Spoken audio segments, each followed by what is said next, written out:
It's time, my friends, for another Devo tip on God's staff team.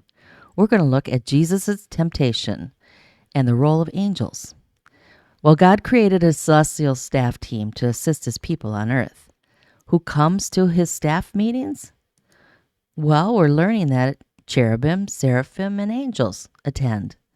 Angels are described as ministering spirits that are sent by God to earth to announce something or to rescue, protect, or minister to somebody. That's Hebrews chapter 1:14.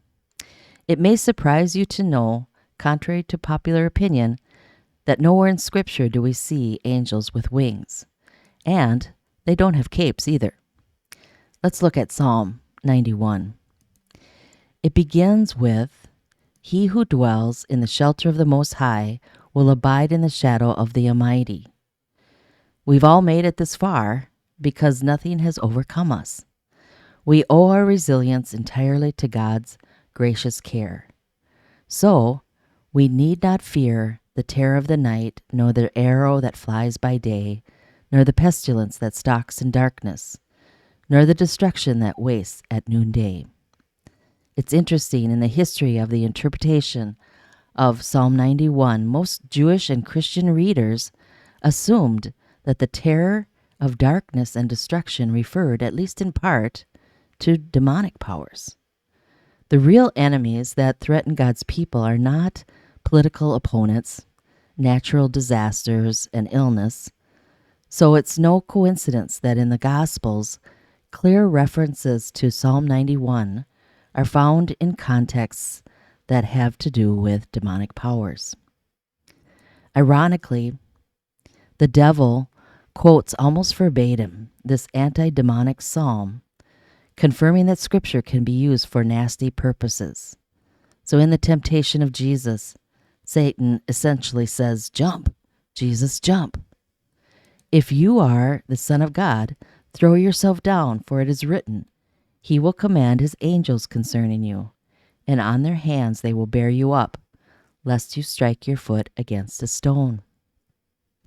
Well, of all the places to jump, you'd think the temple would be the one spot on earth to be confident of God's protection, right?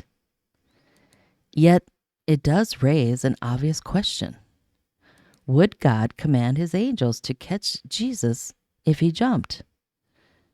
I think about, what if the people of Nazareth had successfully pushed Jesus over the cliff in Luke chapter 4? Do angels have baseball mitts? I don't know. But whatever Satan is suggesting here would have been a catastrophe. Thankfully, Jesus refuses to take a senseless leap of faith, not because he denies the protection of angels, because one who is secure in his identity and certain that God is with him has no need to prove it by jumping, to prove anything to anyone. It was only after the devil took off that God sent some angels to minister to Jesus. The gospel writers don't tell us what they did in ministering to him, but I imagine that just the sight of angels clapping and hugging and giggling would have been enough to encourage him. Tune in next week for another Devo tip on God's staff team.